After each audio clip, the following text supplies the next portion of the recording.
It started, this caravan, actually with around 160 people in the capital of Honduras, and it swelled to around 7,000. What we are now seeing, though, is a slight petering out. People are starting to move in smaller groups, and that's in part because of different fitness levels.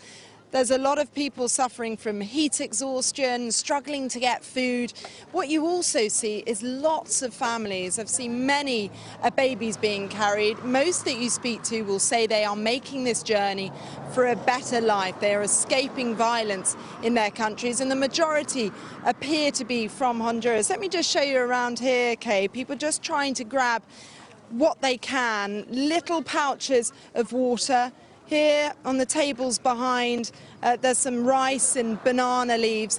It's a pretty hand-to-mouth existence on this journey, and these people have been travelling, Kay, for at least 2 weeks already, and they got up, like us, in the early hours of this morning, trying to make as much of the journey as they can before that midday sun hits, and they're sleeping in various towns overnight, really dependent on the kindness of strangers. And you can see just over here in the distance what tends to happen is people just collect by cars, hoping that they'll be able to jump on board and make their way further northwards. Now, it is a long path that they're taking.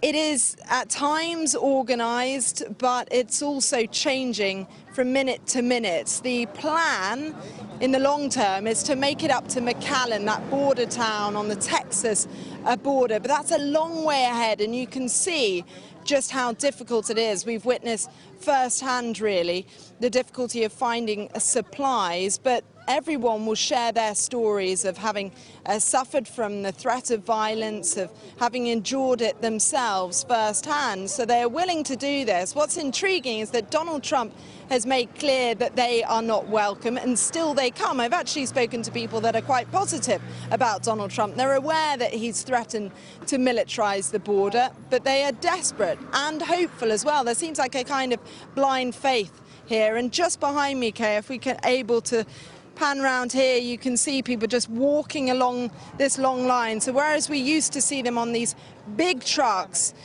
now they're just these small groups trundling along like this, hoping today they could travel as much as 40 miles, and they are doing that every day.